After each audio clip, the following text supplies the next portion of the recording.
ফের শিরোনামে শুশুনিয়া পাহাড়। বেশ কয়েকদিন আগে শুশুনিয়া পাহাড়ে আগুন লাগার ঘটনা ঘটে। শুশুনিয়া পাহাড়ের বনাঞ্চলে অগ্নিকাণ্ডের ঘটনায় সর্বত্র চাঞ্চল্য ছড়িয়েছিল।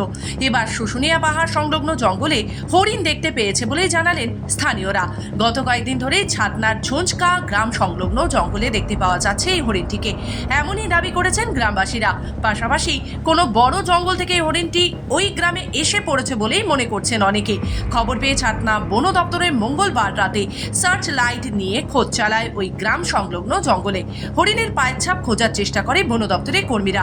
ঘটনাকে ঘিরে ব্যাপক চাঞ্চল্য ছড়ায় এলাকা জুড়ে। প্রত্যক্ষদর্শী এক গ্রামবাসী বচন রায় বলেন, এখানে বড় জঙ্গল নেই। যদি শুশুনিয়া পাহাড় বা অন্য কোনো বড় জঙ্গলে হরিণটিকে ছাড়া হয় তাহলে ভালো হয়। হ্যাঁ, আমি মুখা ধুতে গেছিলাম সকালবেলায়, মোটামুটি 7টা সাড়ে 7টার সময়। সেই সময় একটা লেবু বাগান আছে, সেই লেবু বাগান থেকে বেরিয়ে আসছে একটি ঘোড়ার মতন দেখতে আর কি। আমি এত গুরুত্ব দিলাম না, তখন ভাবলাম ওটা আর কি ঘোড়ায় বটে আর কি বুঝলাম। মুখা ধুয়ে চলে আসছে, তারপর থেকে শোনা যাচ্ছে আর কি ওটা হরিণ আসছে আর কি।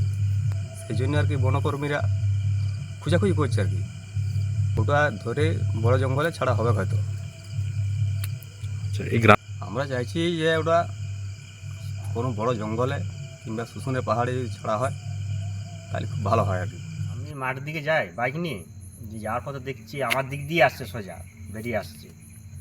তো আমি দেখে মানে নিজেই একটা মানে হতভম্ব হয়ে গেছিলাম, বুঝলাম এটা এত বড় জিনিসটা কী আসছে দিকে দিয়ে। মোটর সাইকেল দাঁড় করে মানে ওর দিকে যাওয়ার চেষ্টা করে, তখন আমাকে দেখে দৌড়ে পালিয়ে যায়। ধরনের আগে ইধারে দেখতে পাওয়া যায় কি। কোথা থেকে এই ধরনের হরিণ আসছে কি মনে করছেন? আমার তো মনে হচ্ছে যে সামনে তো আমাদের পাহাড়ে আগুন টাগুন লাগার পরে ওরা মানে নেমে পালিয়ে এসছে।